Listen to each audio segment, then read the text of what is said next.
Hey, welcome to another episode of the Seat of Pseudology podcast. While my dog is eating my hand, I am Cynthia Roomba. I'm Cypher, and this is. The Anecdotalist. And today we're going to talk about social obligation and really the cultures, particularly more conservative cultures and their interpretation of social obligation and the recent changes in the past 5 years towards social obligation. So, myself growing up in a South Asian, my maternal side, South Asian family. So basically, any non-Western culture is like this, in that they Yeah. have a belief, in that there is stuff you should do, there is stuff you have to do. India, China, South America, Africa, Korea. Western It's I huge. mean, Asia for sure. However, my father was an American, white American, California in particular, and then of course I was raised in the Western society in the UK, which is basically the English people love to live vicariously through the United States. So basically, American adjacent culture.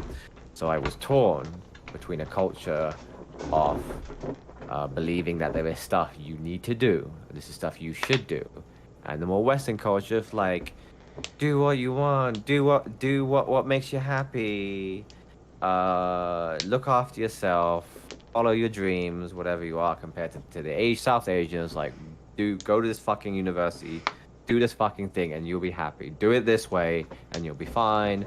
Versus Western, whatever, man, just it's cool, and that probably defined the millennial generation through the 2000s, and now Oh we're yeah. shooting into the 2010s, 2020s. Everyone is depressed and anxious from this lack of purpose. Yep. So, do we rein it back in? There's people flake out on social obligations based on mental health, which I'm sure in many cases is quite legitimate.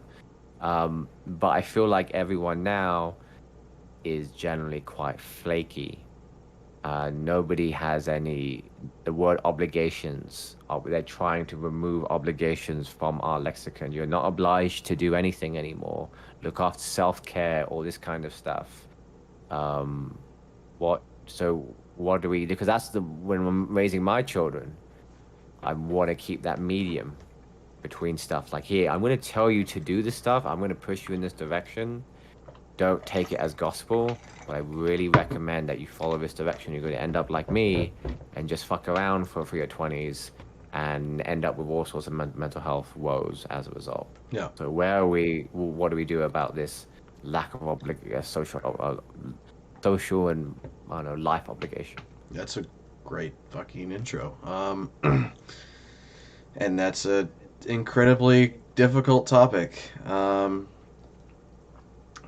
Yeah. So Korea has, because I'm learning about Korea, I figure I might as well mention them. They have this idea called filial piety. It that just permeates every inch of their culture. Um, That's also China, I believe. Yeah, I Yeah, think go. I think it ultimately filial piety is a Confucius thought, Yes. right? Um, where it talks about um, basically like ultimate respect for your family, for your elders, especially your parents, and like your ancestral line, and anybody else that society decides to put in that filial piety slot of like people that are superior to you. You do what you're told. You have honorifics specifically for them, et cetera, et cetera, et cetera.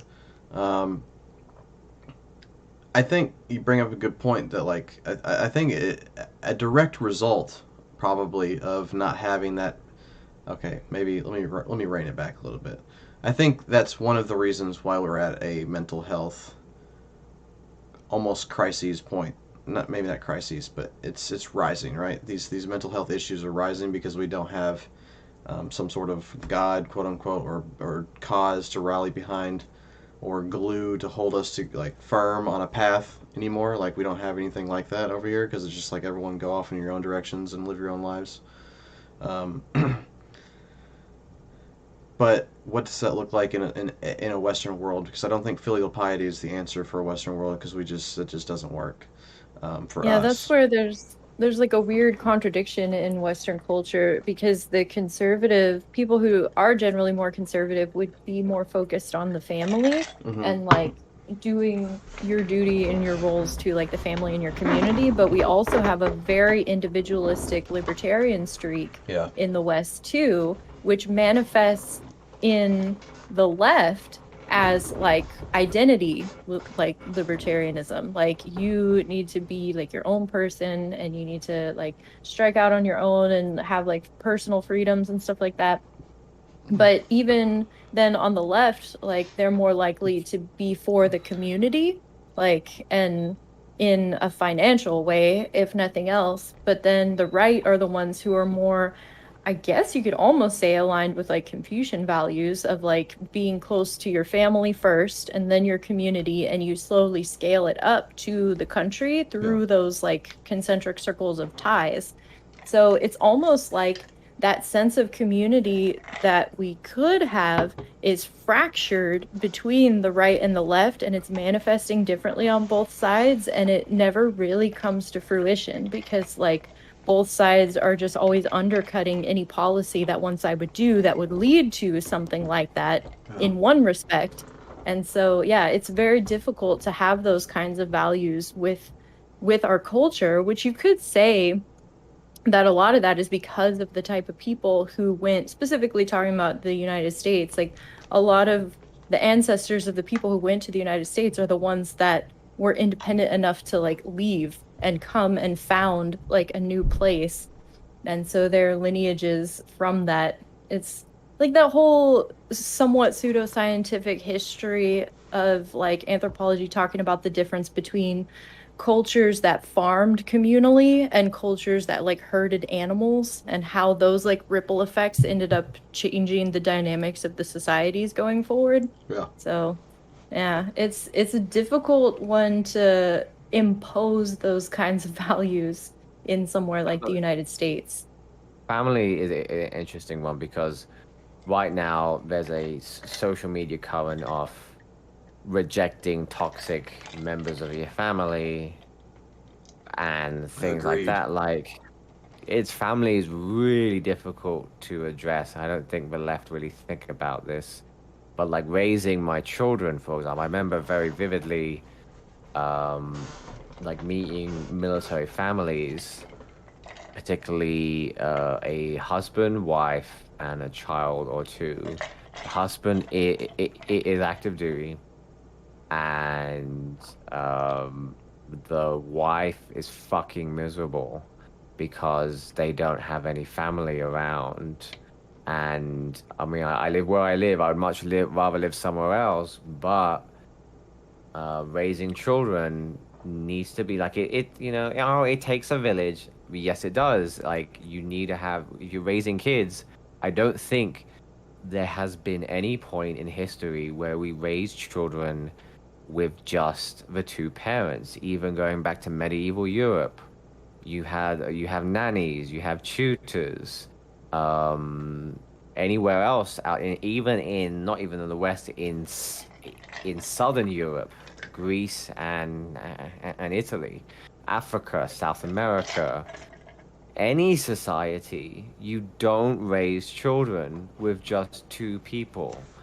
And this rejection of, we're going through this thing of rejecting family because our parents are abusive.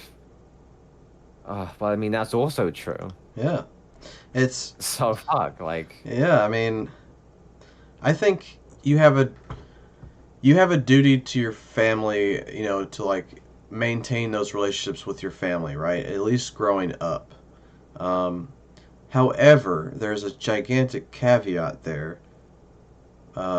With if they because you are beholden to them because you are obligated to have that filial piety, so to speak, at least temporarily as a kid because they're putting these things whatever.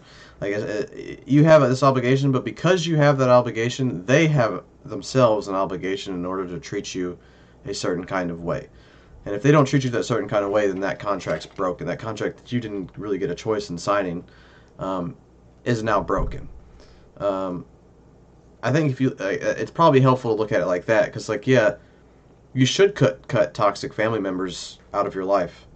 100%. You shouldn't allow anybody toxic, quote unquote, to just exist with you peacefully, I guess, or at least you shouldn't let toxic people take advantage of you. Sure, they can coexist in the same space as long as it's not like bearing on you, but you shouldn't let them take advantage of you at a minimum.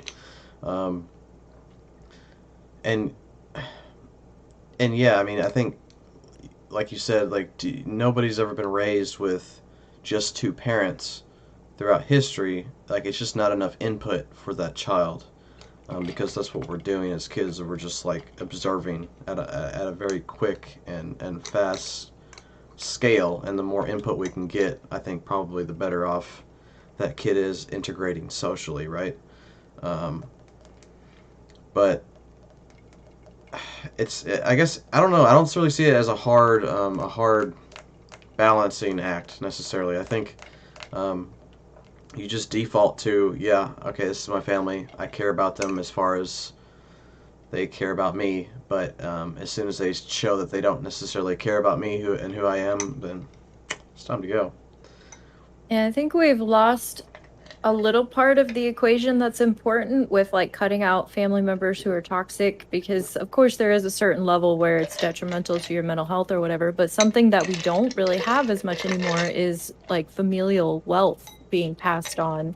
Not even just wealth in money, but if you think about it, like previously you could have like good furniture or a house or a car, and you would live in your parents' house, and then when they passed on they would pass on those things to their kids.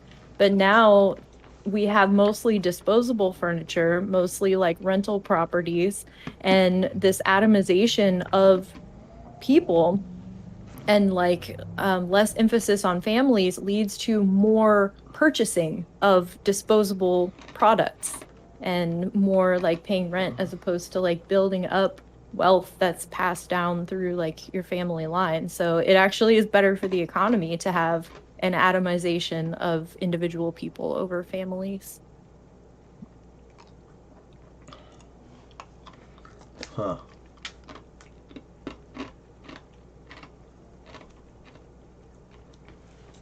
Don't feel rushed to say anything. I can cut this silence out. Yeah. I was like, well, no, it's not that what you said was bad. No, I guess yeah, we'll have to edit this out. I guess Yeah, that was no problem. that's that's inevitable. We're gonna have moments where it's just like completely. Remember, this is a conversation between us more than it is a show that has Oh, to keep okay. going on, right? I'm a performer. I was a laugher. Remember, I like the performance aspect of it. Okay. Uh, yeah, I don't know how to list like it's. Yeah, this goes back into yeah this lack of obligation in the West, and well, what Wimber said about yeah, and I guess that also there is that economic aspect of it, the transition to capitalism, whereas before you had like cottage industry where you would live above your mum's shop, um, or if it was a farm, then you live on the farm and you transfer that, or if it's if you're an artisan, you build a family business, um, you own a shop, like a mechanic shop. But as that's all being, there was the top of my street. So in the UK, we had the concept of the high street, very similar to the basically Main Street. Um, what we had, so my neighborhood was built in the 1900s. It was industrial row housing. So I grew up in a row house, and at the top of our of our street, a sort of arterial road which connected to a main road, which went big main road.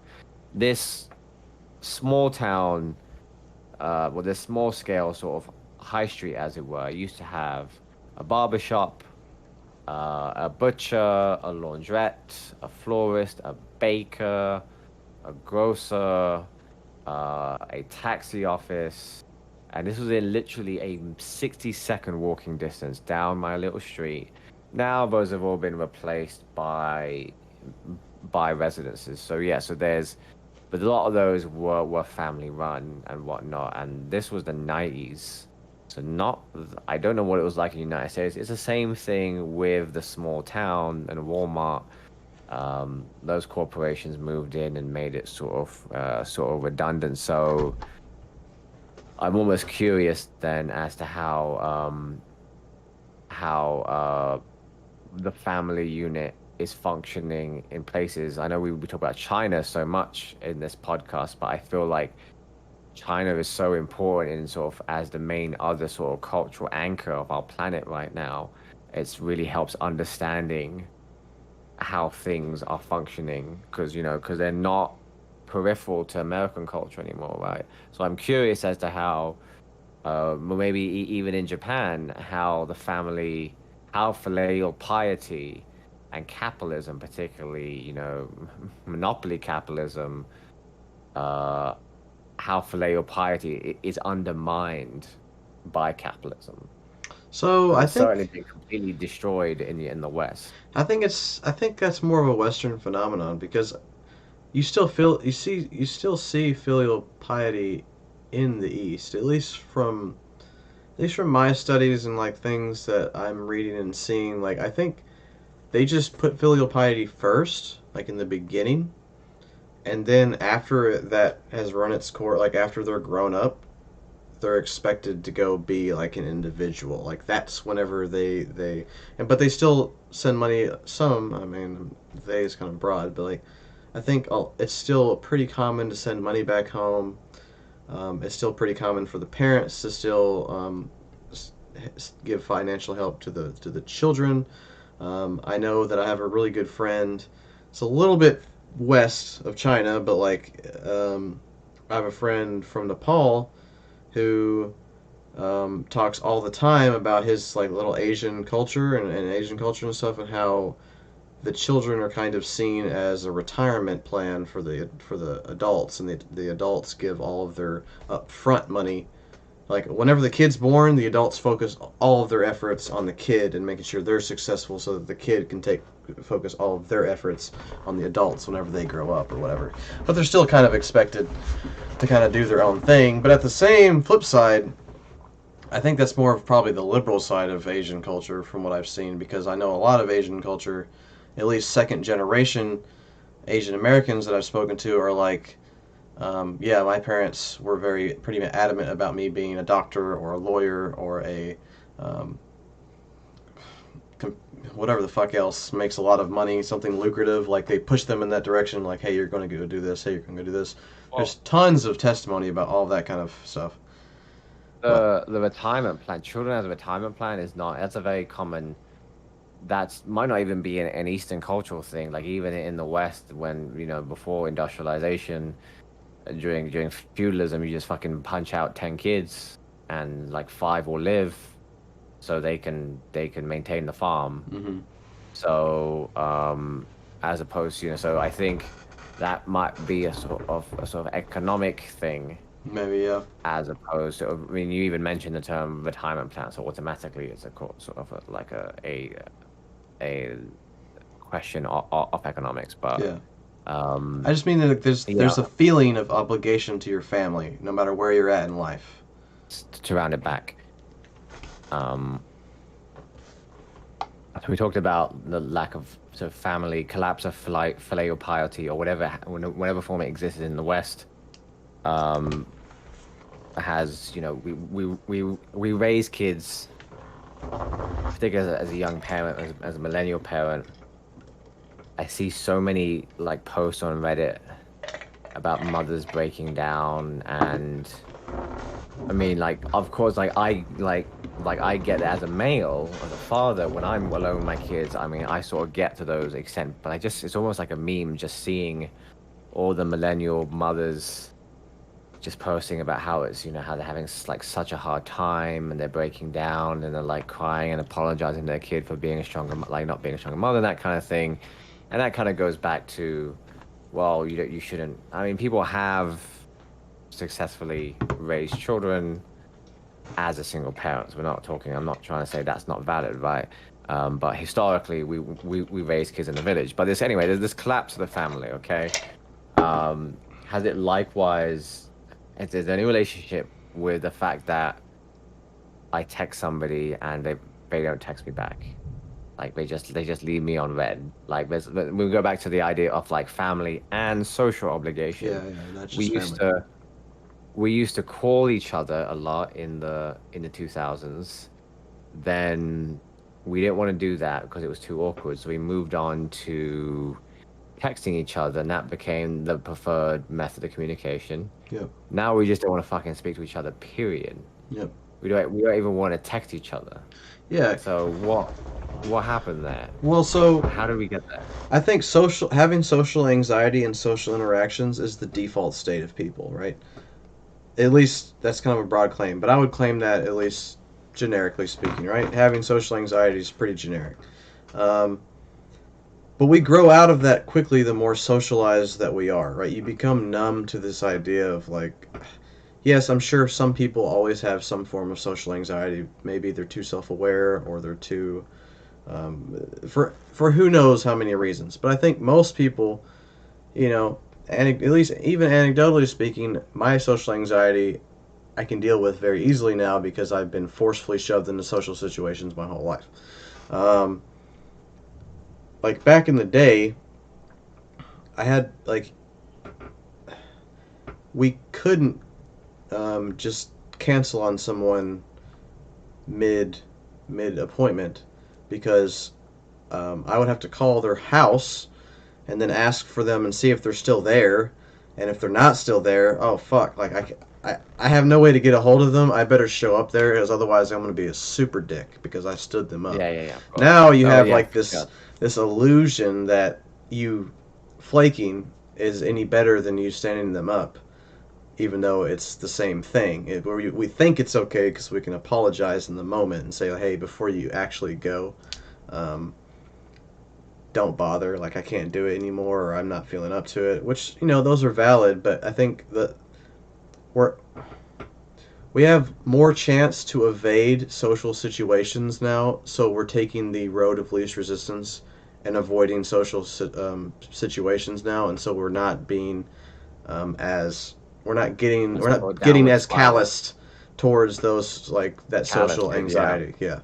Um, Yeah, because like being forced to participate in social things, especially growing up, even if you don't want to, is kind of a form of immersion therapy, which is basically what you were describing. Like if you have an anxiety, but you have to, ideally in immersion therapy, you slowly scale it up and like do yeah. things that are slightly more and more uncomfortable until you like kind of get used to it or whatever. But like that is one thing that's happened with the more individualized type of child rearing, like self-esteem focused child rearing that we've gone to like post 80s, where you let the children more decide. So instead of the parents like pushing them to be a doctor or whatever, you want the child to like have their own self-esteem and make their own choices and stuff, which has its merits. But like finding that balance where you're still making the child do things for their own good but not being like toxic and overbearing with it. So I think, yeah, we're still trying to feel out what is the proper balance because they do need some structure. And like you were saying, if you raise them to have nothing to fall back on or no like purpose that you're kind of forcing upon them, then you end up with like people who are in a constant state of existential crises. Like, what am I doing with my life? What's the point of any of this? Yeah. That's a hard one. Yeah, I'm not a wild fan. I'm not a fan of. I don't know. I get it. Like, well, even I leave people on red or just don't open it. So that's like we're getting into like the psychology and the tactility of actually navigating these sort of these apps. But yeah, I guess what you're saying is there's a cipher, there's a sort of downward spiral, and now we're just not getting, we're just when we're losing our calluses, and but I'm just yeah, we used to phone call each other. I remember one thing we used to do. I think we were still learning the technology. In the UK, the main IM tool was MSN Messenger. I Yeah. think it was AOL over here or Yahoo. Yeah, MSN was big too. MSN was big. Oh, it Yeah. was big in this. And Okay, so AOL, yeah. MSN Messenger. I remember we would oblige responding to messages from people we don't give it like any fuck about whatsoever. Like the people would message me, I literally do not give a shit about them, but we would still respond to those. This was 2003, 2007. It was wild. That we would do that, and now we just fucking block them, which I guess is fine. Um, but I think we were in the 2000, mid 2000, early 2000s, we were still, it didn't have its own norms yet. If somebody you don't care about messages you, so in my case, it was all the hot girls that didn't care for me, that I messaged all the fucking time, that I had crushes on, and I didn't compute that they wouldn't have anything to do with me. We were treating it that if someone messages you in a MSN Messenger, that's the same as them talking to you in person, and you don't just completely ignore them. So that's a sort of so. Whereas now, 20 years later, we have norms where it's not a case of, oh, I have to respond to this person. So I think that's probably what happened is that we realized no, talking over Discord, whether is not the same as talking face to face, particularly when we were adding school friends. Um, so yeah, I think that's probably Yeah, probably but why. But even with the internet talking, I think we failed to rein it in because yes, you're still on the internet. Yes, I can block whoever I don't want to talk to. Yes, I can kind of behave however I want to because I have this veneer of anonymity on top of everything that I do on the internet. So I can kind of act out however the fuck I want to act out. But um, like you still there's other side effects, right? Like people that get ghosted all the time or don't like nobody responds to them, and that's the interaction that they're supposed to be like that they're getting nowadays is on the internet, and people treat them however like they're just being rude to them or they're just treating them however they want to because there's not an actual human face in front of them. That has significant results on our mental health too, or significant implications for our mental health too. I mean, think about how many people are just incredibly lonely. They go to the internet and then people are just behaving rudely and however the fuck they want to behave on the internet and being like, oh, you know what? I don't have to like. It's a give and take. I think it's a great thing the internet for communication, but there should be some sort of social rules and order that still apply. Like, you don't behave yourself in person in a certain way because you'll be ostracized and like it'll be pretty immediately apparent that you don't belong if you start acting like a complete fucking fool in public. Um, like that should carry over to the internet because it has the same implications when no one will talk to you in person. No one's going to talk to you online either, and there's still similar like implications for your mental health there. I feel like. Yeah, it's a relatively new medium, and that's what some of the bigger tech companies are trying to do, like Twitter and Facebook, like coming up with ways to kind of police the community and tie it more to you as a real person and Mm-hmm. take away some of that anonymity and stuff like that and impose some social rules. And that's met with some backlash, and they're still kind of feeling it out and they fuck it up often. But it is definitely something that's still being worked out because it is relatively new. Yeah, I think, and because they're trying, I feel like maybe they see that there's a need for it. Because I mean, I think I see a need for it at the very least, just because mainly because I fucking hate I really hate people like platforming or whatever on like their little internet egos or whatever like people are completely different and behave completely ridiculously on the internet whenever they have an anonymity, quote unquote, or create whole new characters for themselves to be, which I can dig, right? Like that's some form of escapism or something. Um, is escapism healthy is a whole other conversation, or how much escapism is healthy and acceptable. I guess is probably the more proper conversation. Um, Yeah. but I mean, because anybody that's been on the internet for more than 2 weeks can tell you that people are wilding. Like people are actually wilding out on the internet, and how they behave and how they talk to other human beings, and it's just ridiculous. It's absolutely ridiculous. But now I'm sounding like a boomer of like, oh, these kids these days get on the internet and they think they can talk to me however they want to, and then they get in their COD lobbies and say the N word Well, seven that times. is a good, yeah, that is a good point. Like we're looking at this from like more of a millennial perspective of like how our culture is responding to this technological change, but Hmm. like the younger generations have grown up with this and they're adapting to the technology in a completely different way. So we can't really make a blanket statement of like Yeah, how this is affecting people because like watching high school age kids interact with media like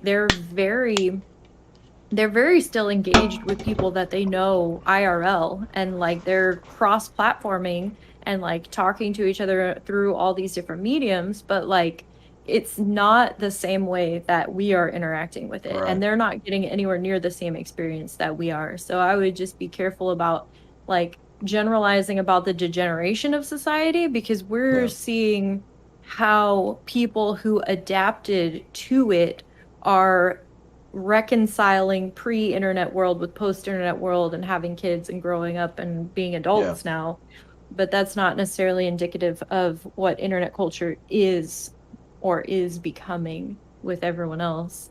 So I don't see it as necessarily a degeneration. I think that like our generation is in kind of a weird place with it, but Yeah, our generation is definitely in a weird place with it. But even I don't know. I don't. Maybe degeneration is the wrong angle to look at it, but I certainly think I see it. Even as if I try to step out of my perspective, I still see it with kind of negative connotations, maybe, or like a negative lens. Um, Solely because like I don't. You're right. I have no way of knowing how a Zoomer or even a Generation A or something. I think is the next one after that. Like I don't have no way of knowing how they're growing up with it, and like it's being integrated literally into their growing up and foundational experience. Um, but it just seems completely unhealthy to pretty much create and grow up with a separate identity. I don't think they necessarily are. Like from what I see from like the high school age kids, they're across many platforms, but they're all very much tied to like who they are and their friends that they know all know who they are on all these different platforms. Like, Oh, maybe I'm looking at it from so the wrong angle. Maybe I should look at it from a reverse angle, right? But like instead of yeah, continue. Sorry. yeah, we were already established as people Yeah, before we became something else on the internet. They're yeah, growing up on the internet, and who they are on all these different platforms is following them, and yeah, that feels like them, and that is them. yeah, And their friends IRL know who they are. yeah. And that could be in because like growing up with the internet, I feel like the internet sphere and internet culture could be informing them and how they're like you said how they're developing um, like alongside it, like it could be informing their personality or their identity, like with that culture too. Because I mean, we see like a huge rise. Because Zoomers aren't just high school age anymore. Zoomers, I work with Zoomers, right? Like you work with Zoomers. They're in the workforce, and all these young adults that we're dealing with, like this incredible. A lot of them are incredibly ironic and incredibly cynical about things too. And that I think that's a really and they're also well informed and they know how to find out information. And it's not all just negative things. But all those are kind of hallmarks of the information age, internet age thing. Like, and so like they kind of behave themselves in person like I feel like fake people behave themselves on the internet. um, but they kind of embody that. Um, at least the ones that I know, they act and say whatever they're going to act and say, like, um, on the internet. I guess, yeah. Maybe I was just looking at it from the wrong kind of angle. It's kind of weird to think about. And Yeah, I then, mean, but there's yeah, definitely negatives and yeah, positives. It's just hard to not paint it with like a broad brush. yeah, But yeah, bringing it back to the whole generational changes in the atomization of the family, I think that that also has positive and negative aspects because I think that personal fulfillment and like being able to strike out and be, because I mean, how many fucking gay people or trans people or whatever just had to fucking hide their identity or whatever. So obviously being able to like be who you are openly and like be in a relationship that makes you happy, even if that pisses off your parents, like that I would say is a net good. yeah. But the fact also that we've like, if you remove yourself from those negative families, or if your parents aren't pressuring you to be something that makes you miserable in a lot of ways, materially, financially, job wise, reproduction wise, like those things could be beneficial to like the old style meta narratives that we used to subscribe to. So we are in an existential crisis where Yeah. like we're getting our personal fulfillment, but at the cost of material comfort and like meta narratives and overall purpose, which whether those purposes were ever actually real, of course not, but like if we believe in them, then they're fucking real. Yeah. So we're just in a time of flux right now, and there's positives and negatives with the cultural change, and then trying to balance those different factors is not easy. Well, no, if not borderline impossible. So I guess it kind of begs the question: is social family obligation? I think maybe less so nowadays, but like, is social obligation in general like, is it necessary? A and B, what does it look like nowadays? Right? Like what? Um, because like, yeah, we're just in a complete limbo zone almost of. I don't know if you mentioned also the like the sizes of, so on MSN Messenger you'd have your family, Mm-hmm. and by family I mean like your cousins, and you'd have your classmates. And there's a very clear real life social indication of where you stand with these people. Yeah, So now contrast that to Facebook, where you can have, I have over 500 friends. I do. So to keep up, and it's pretty egalitarian now compared to what MSN Messenger is. Like, I would add the popular people on MSN Messenger, but I wouldn't message them. Also, that's also a teenage thing. Now I can message whoever I want, and that's cool. But that's like, so if my response to you would be, well, fucking respond to "Don't leave me on scene." Sure, but we have like 500 fucking friends now. So how do we keep up with that? If I want to ask someone out, or to go somewhere, hey, you want to go watch a movie? You want to go do this, that, and the other? It's again that the same principle applies. There's so many people, and we're also not clear because we don't hang out with each other. We're not co-workers or like class. So again, MSN Messenger, I can message someone, hey, do you want to go out and see something? I'll get a response based on how much I hang out. Well, I wouldn't even need to worry about that. I'm asking them because I know in real life how much. But we're so fragmented. We all live in different towns. Like I add local people that I have mutuals with in town, and I talk to a lot. And I was like, can I ask this person out? Can I go on a date with them or not? Or um, like we Well, don't know. And then so it's difficult now. well, in How do I? regards to that, like the lines are incredibly blurred because I don't necessarily have to have a conversation beforehand of knowing someone on the internet. Like, I don't have to have any actual real connection with you. But that doesn't mean that whatever connection we've built on the internet isn't real, quote unquote, or like, Well, there's like, let's like, for example, someone that likes my postings a lot, be it a she or a he yeah. or they, whatever.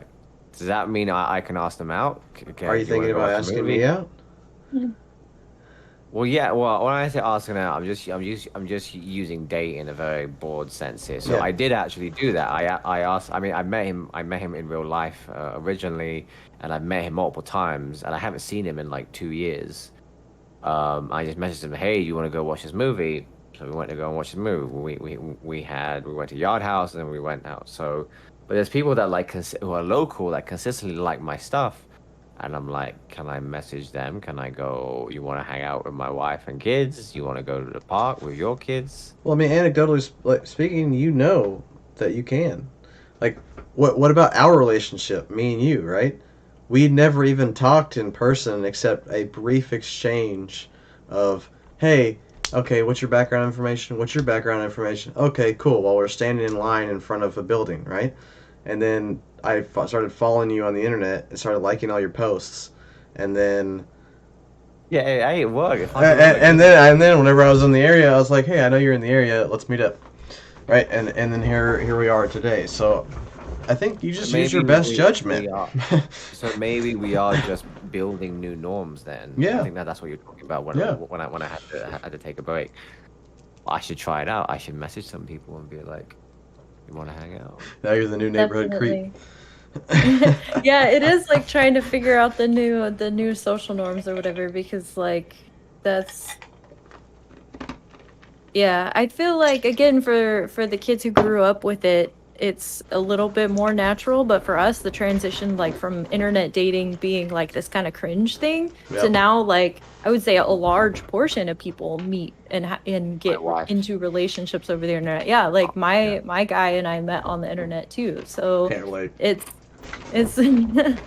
it's definitely just trying to feel out us who knew like pre and then now post internet trying to translate our old social norms into the new situation is weird for us, Yeah. but And I we were think that Also, I'm just curious about the pandemic situation. So I was at the park a couple of days ago with my daughter, and she's 2, well, she's 23 months, basically 2 now. And I don't know where this comes from. So this is not like you're talking about Timu Lavasa in the previous episode. She's gone to play groups like once a week, like Gymboree and things like that. Um, but she is super social and the only kid she hang out with is her cousin who's only like 6 weeks apart, and her older cousin who's about 2 months apart. My daughter is super social, like no stranger danger. Just walks up to some woman and like she throws her arm. She wants to see something. She throws her arms up to this old one to be picked up.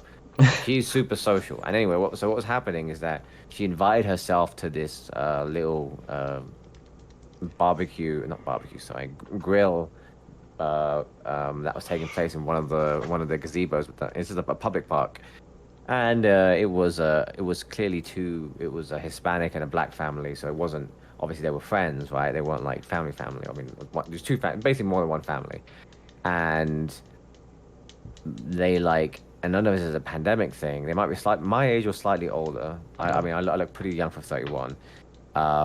sure.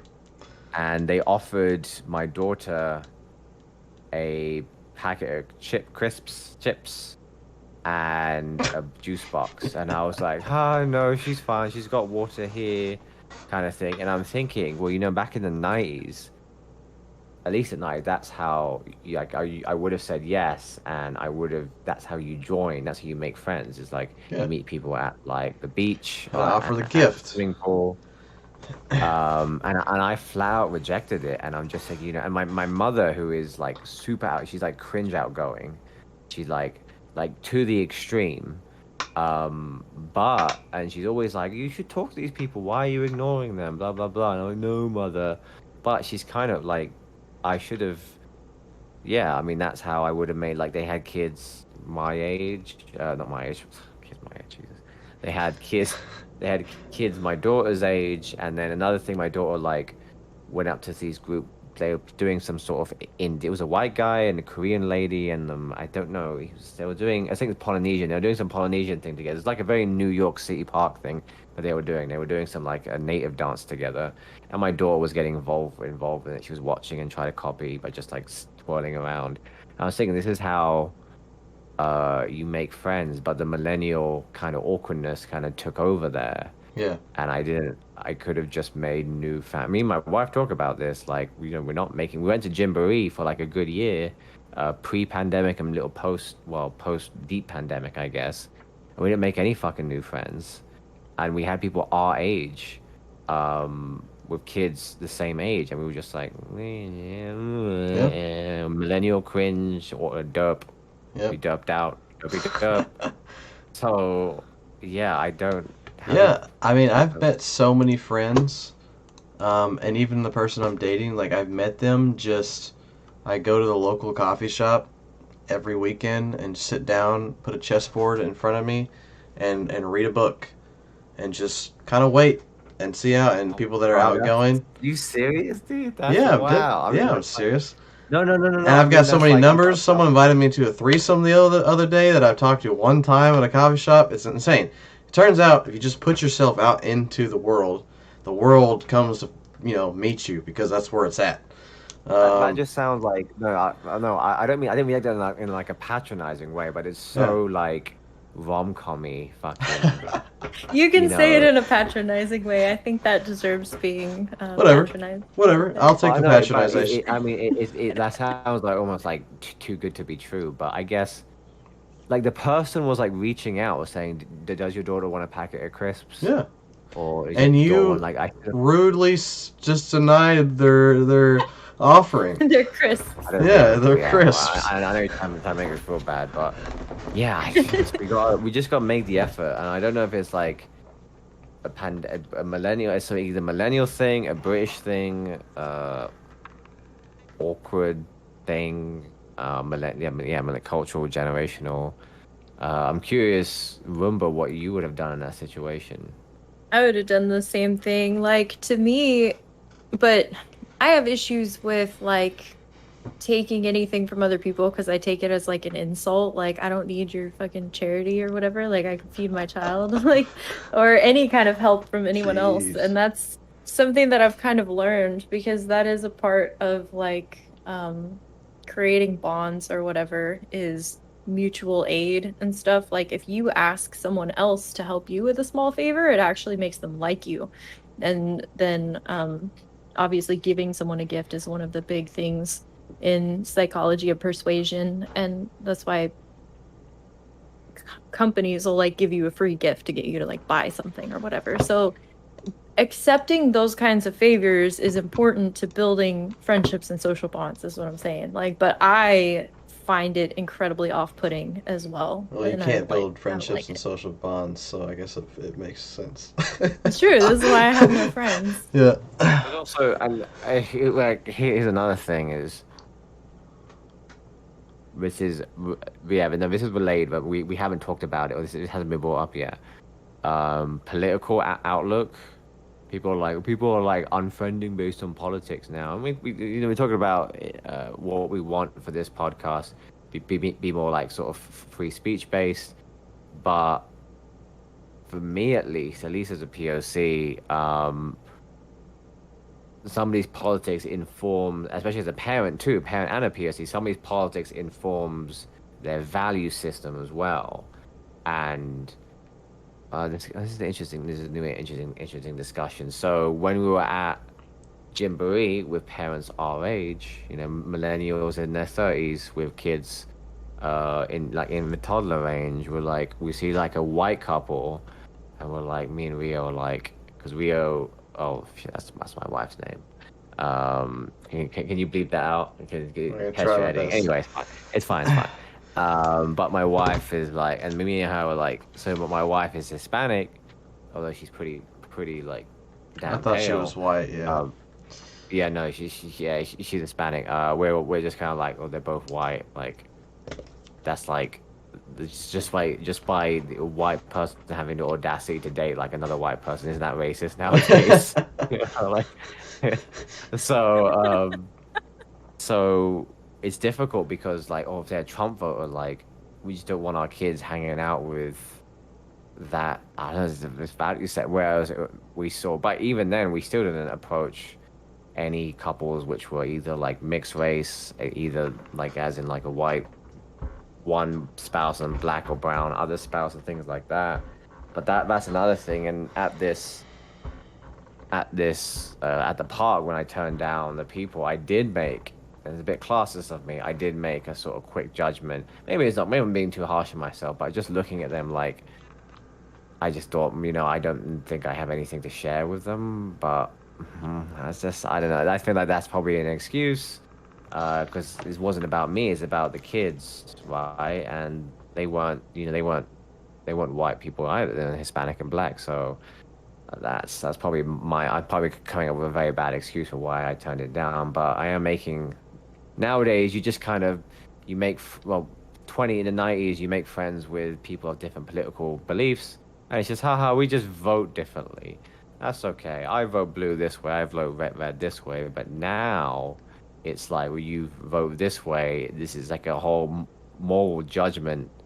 Like there's a whole value like you vote this way implies all this because we were able to compartmentalize how we voted Yeah. or 20, 30 years Right. ago. Now it's things like that. So it's Right. just I'm making a judgment. It's like I don't want I to think hang there's out. merits. I think there's multiple merits that you brought up, like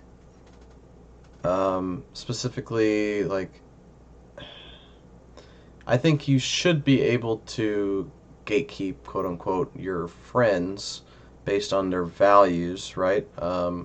Because some values are just not compatible with my values, and that's okay, and we don't have to be buddies. However, we do have to exist amicably in a society together. So maybe we should be kind of buddies, right? Like we should be open to being buddies, maybe, if you decided to get your head out of your ass.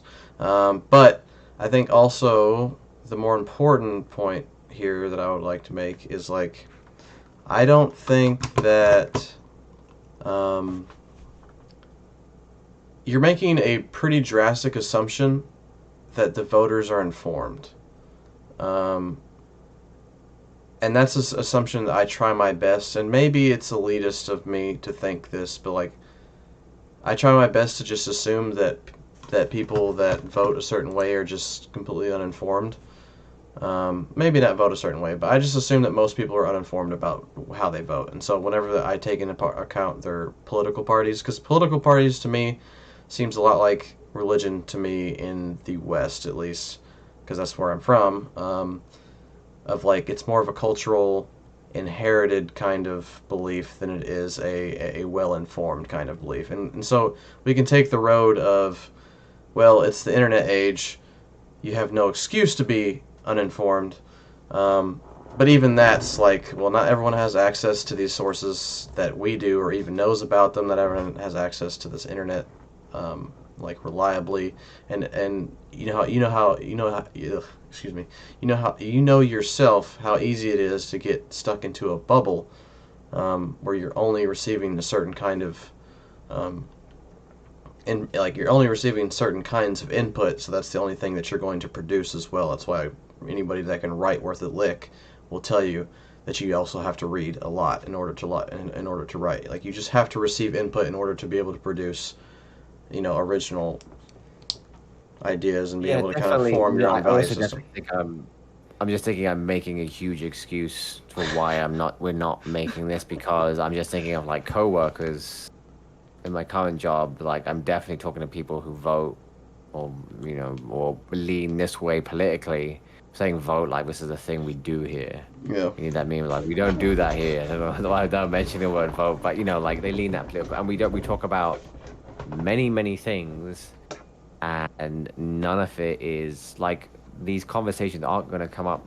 So at work, my department chair, her husband is a cop, so automatically my default is like, oh my god, it's her husband a cop. But she texts me to like check up on me, and we talk about a great many deal of things.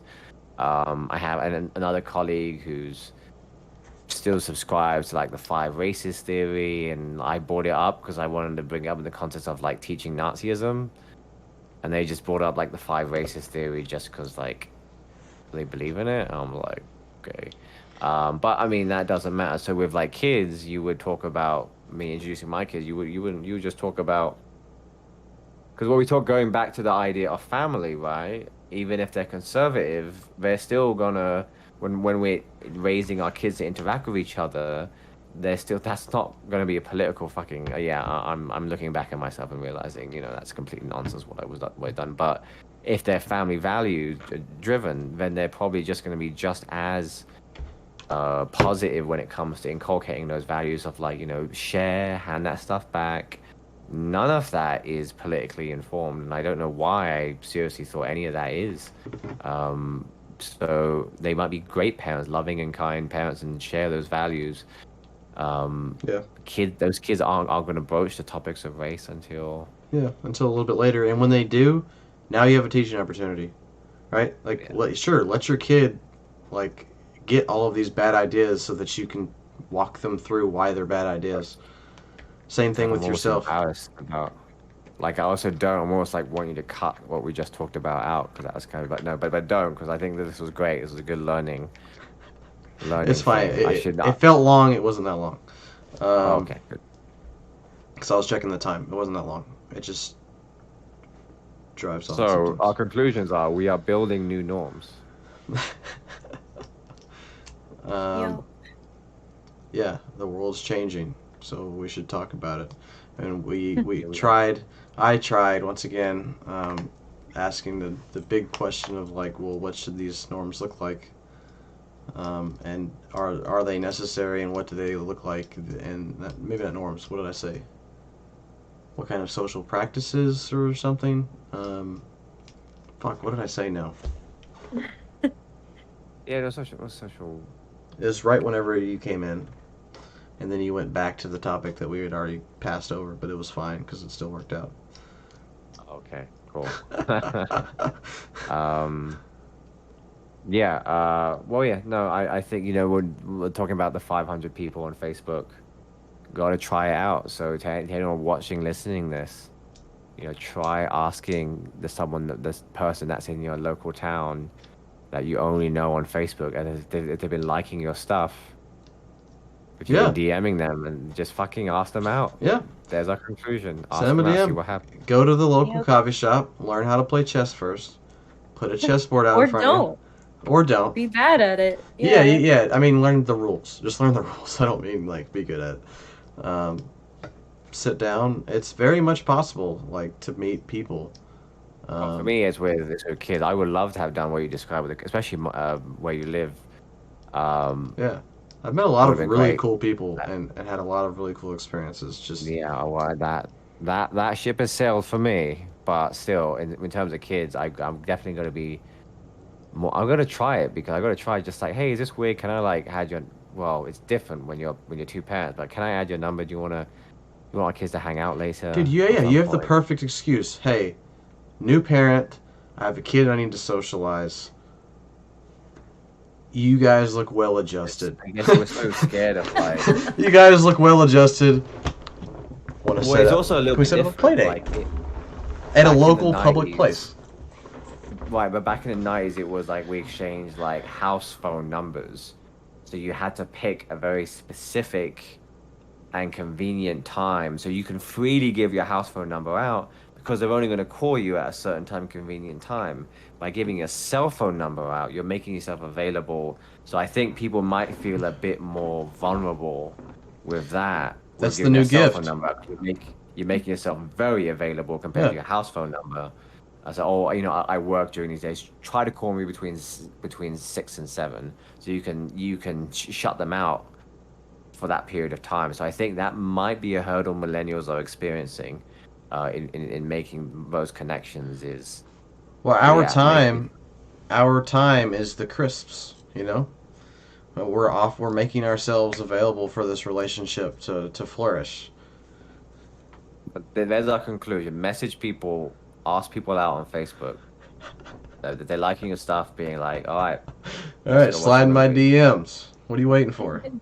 I'm using it in the purely Yeah. platonic sense because I crave human interaction right now. Yeah. I'm going on dates on dudes. It's fine. I'm not gay. I'm just gonna go on a date. I just want to say that I went on a fucking date. It wasn't a romantic date, and it was with a dude I wasn't attracted to. It's a dude It's date. an I adult still play fucking went date. on one. Yeah. I want to say that I did. Yeah, me and you went on an adult play date, had some great conversations, and now we're here. All right. The end.